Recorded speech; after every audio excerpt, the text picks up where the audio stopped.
is no secret that Earth is suffering due to the inconsiderate acts of humans. Temperatures are rising, landscapes are changing, and time is running out to stop the bleeding. The main human action that is causing the world to crumble is our incredibly high quantities of carbon dioxide and other greenhouse gases that are being released into the atmosphere. One of the leading causes of the increasing carbon emissions is automotive vehicles. There are over 1 billion motor vehicles in use across the world, with the majority of them being gas-powered. The carbon emissions from all these cars is contributing massively to the dangerously high levels of greenhouse gases in the atmosphere.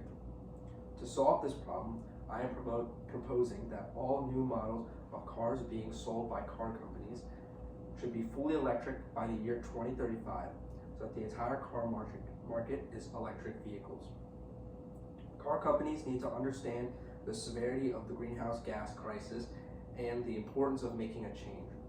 According to the article, CO2 and greenhouse gas emissions, written by publishers from the nonprofit research organization Global Change Data Lab, who seek to explain how Earth and the environment are changing, we see that over the last few decades, global temperatures have risen sharply to approximately 0.7 degrees Celsius higher than our 1961 to 1990 baseline. When extended back to 1850, we see that temperatures then were a further 0.4 degrees colder than they were in our baseline.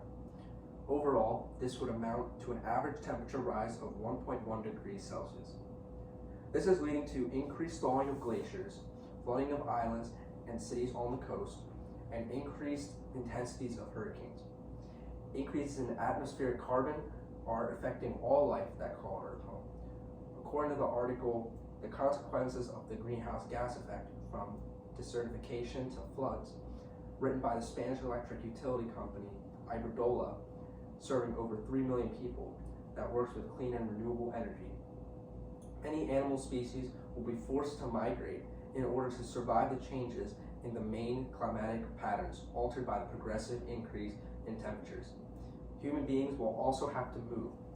According to the World Bank, by 2050, the number of people forced to flee their homes due to extreme droughts or violent floods could reach 140 million. Everyone and everything on this planet is feeling the effects of carbon emissions. Car companies have also realized how little time we have to adapt. For the first time in 800,000 years, atmospheric concentrations of carbon dioxide are over 300 parts per million, and there are now more than 400 parts per million. However, this is not even the scariest part. It's not only the level of change carbon dioxide in the atmosphere that matters, but also the rate that this has changed. Historical changes in CO2 concentrations tended to occur over centuries or even thousands of years. It took us a matter of decades to achieve even larger changes. Because of the rate humans are releasing CO2 into the air, wildlife, plants, ecosystems, and even we have much less time to act. Additionally, the world is running out of fossil fuels.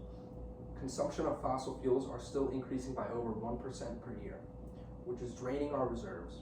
According to the accredited social change agency, Met Group, oil reserves are expected to run out in under 50 years, coal in under 114 years, and natural gas in under 53 years.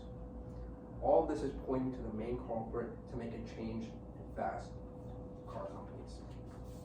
My solution to decrease carbon and greenhouse gas emissions into the atmosphere is to make the car market fully electric by 2035.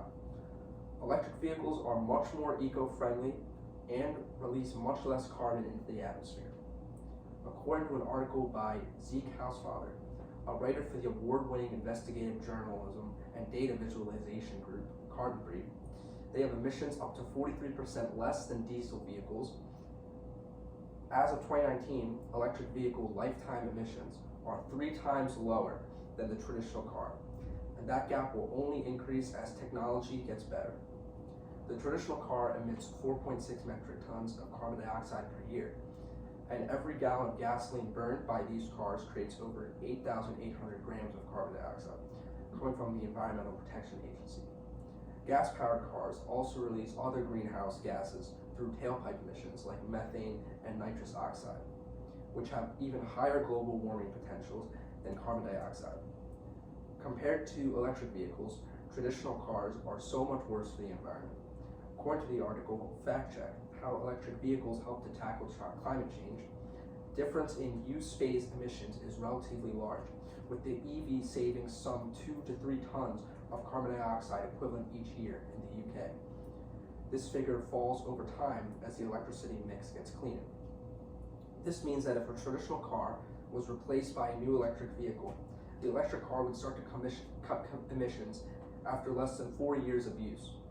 Additionally, electric vehicles do not emit any tailpipe emissions, which gets rid of a lot of other greenhouse gas emissions.